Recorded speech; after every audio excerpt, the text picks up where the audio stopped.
ese turaza kubyita iki? Turaza kuvuga yuko abagabo b'Abanyarwanda bagumya kurimita abagore babo. Turagenda kuri Aga ndetse na Miki tureba ibintu Aga yabujije Miki, tujye kwa Linda ndetse na Christian turebe Christian ibyo yabujije Linda, ndetse n'ibyo gusa tujye kwa Kimenyi Yves nabo bamaze gutandukana. Ndaza kubyita iki? K'abagabo b'Abanyarwanda bashakanye n'abagore b'abasitari ingo zabo zitaramba, turabyita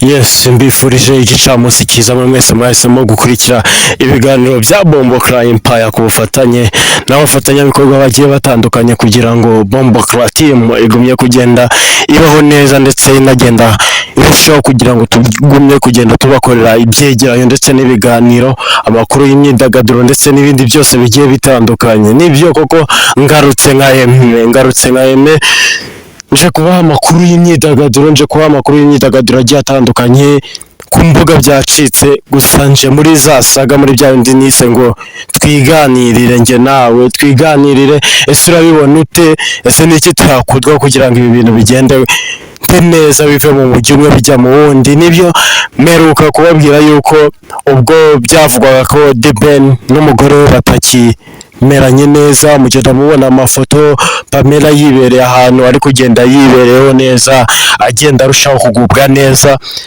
Ndongera warakondi nawe ati twiganire. Ese nivyo koko baratandukanye? Muri iki gitondo niho habyutse havugwa amakuru atari meza cyane, ngira ngo muri kugenda mubibona ku rukuta rwa Instagram rwa Bukeza Pamela, mugenda mureba uburyo poste zose yari afitanye na The Ben umugabo we yazaga kuba zisiba ndetse azikura ku rukuta rwa Instagram. Hasigayeho ifoto cyangwa se poste eshatu zonyine, iya 2022 ndetse 2024.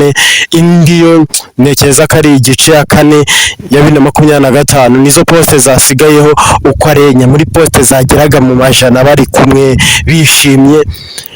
Bibaho aba content creator abandi bo mu gihugu batangira kuzana ibintu bitari byiza, bavuga ati sezandani baratandukanye, se baracyari kumwe, se kuko batandukanye. Ibyo nibyo nje kugira ngo twigarukireho.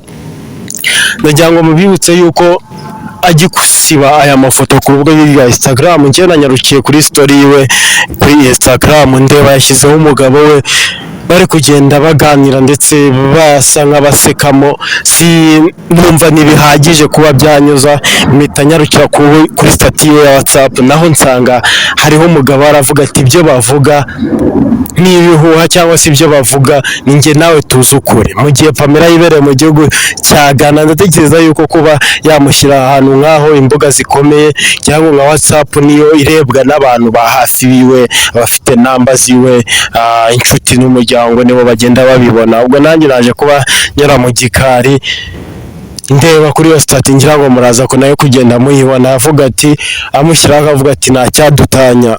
Ese turaza kuba tuvuga ibi bintu muri ya terime nise ngo twiganirire. Ese koko twiganirire? Murabona The Ben na Pamela baratandukanye ku bwa fact nkuhaye, ku bw'ibihamya nkuhaye bikwereka yuko batatandukanye ndetse umubano wabo ugumya kugenda umeze neza. Ariko nanone sinagenda nakubwiye yuko wibuka aka kantu turi kugenda turusha kubona The Ben ndetse na Princess Luna gikomangoma kazi cyabo niko bamise, bagenda bikora ubukontenti banyuza ku mbuga z'umwana yewe na se. Mbega mama ubona yuko bitari kugenda agaragara henshi. Ariko nanone The Ben yaje kuba nyarukira nawe kuvuga yuwe rwa Instagram, ashyiraho story bari kwibyinira ndetse muri bya bihe by'urukundo 2023 mu gihe bari bameze neza bishimye, ibintu ari urucika. Ese ndagira ngo nanone tuze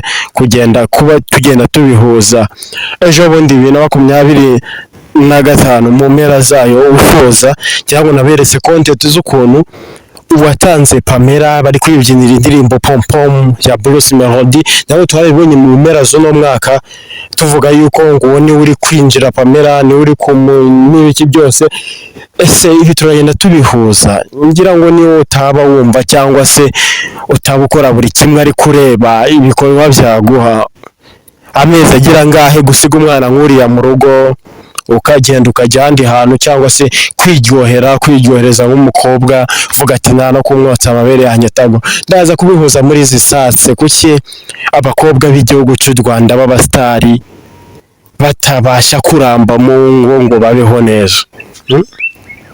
Twaje kuba duseka Bruce Melody turavuga ngo yashatse umugore mubi utari mwiza n'ibiki byose, cyangwa turamuseka tumuhubwo amenyo turamukwena, ariko ntibubayeho neza. Nagira ngo tugende tubishyira muri izi sase, bamwita Muyango na Kimenyi.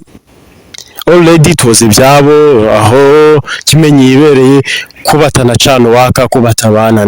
Ibyo nibikwereka yuko abakobwa bo mu Rwanda bamaze gufata femu ibintu by'abagore buriya cyangwa se by'abagabo atari ibyabo. Ndagira ngo none tunyarukire kuri The Ben, nawe biranze, ariko nanone tugashima umukobwa umwe, tugashima umwari umwe wabashije kubaka urugo rugakomera rukagenda neza, kandi nawe yari umusitara n'abarenze.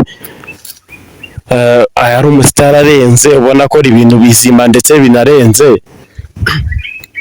Bamwita Butera Knowless ngira ngo n'umugabo wiwe Clement, mwarabibonye ibintu barabanye neza nta gutana, kandi bagumya kubaho neza. Yenda n'ubwo umukobwa ubona kenshi ko abasitari bo mu Rwanda kenshi iyo bageze mu rugo bari abasitari bava mu bintu bya femu cyane, ibiwapi kubarimita, tubyiteho kubarimita se, cyangwa nk'abagabo b'abanyarwanda ko bakunda icyubahiro. Ngira ngo Butera Knowless nta nubwo ari kugenda akora cyane bya bihiti, za hiti ziwe yari amenyereye, akora ibintu bitandukanye.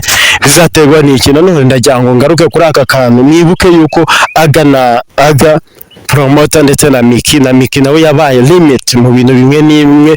Ubu ngubu bikaba nako si binavugwa, Miki akaba yaraje gufungura shop yiwe itanga imyenda abagore. Tuve naho ngaho tujye kuri Linda na Christian nawe yaza kubashyiraho limite ku mugore we, ndetse amujyana mu bintu byo gucuruza amavuta n'ibiki. Turabyita iki? Turabyita yuko abagore b'abanyarwanda badakunda abagabo b'abanyarwanda badashyigikira abagore babo mu bintu byo kwamamaza. Mba mbabwiye Kimenyi Yves ndetse n'umugore we Muyango, tujye kwa The Ben na Pamela, bose bafite abagore b'abasitari. Tujye kwa Aga Promoter na Miki, tujye kwa Christian ndetse na Linda. Ubona yuko yari imiryango ibana ifite abagore b'abasitari ndetse banakunzwe, bikaza kuba bigenda bihurira na yuko bagenda babarimete muri content zabo bakora. Ibi turaza kubyita iki? Turaza kubyita yuko abanyarwanda cyangwa se abagabo b'abanyarwanda bagenda babangamira abagore babo. Tugende tuvuga ati twiganirire niko content yitwa. Nyarukira muri comment nawe uvuga uko byumva, turahuza izi sanse gute, turabyita gute kugira ngo tugende kurushaho dusobanukirwa. Nyarukira ku rubuga rwanjye rwa Instagram, ukore follow, YouTube ndetse ukande subscribe, ugende kuri Facebook naho ukore follow, tujye na TikTok naho wagenda ugakora follow kugira ngo Bombo Clat Team igumye kurushaho kubaho neza ndetse itugezaho ibikorwa byiza. Nyarukira muri comment tubwira ati se birashoboka ko abanyarwanda b'abagabo bagenda babera limit ku bagore babo? Wigenda ubiniganywa n'ijambo ryawe, gira icyo bivugaho. Ndabakunda cyane. Ciao hasta la vista. Imana igumye kubaha imigisha itangwa n'amaraso ya Yesu Kristo yamenewe ku musaraba. Ndabakunda cyane.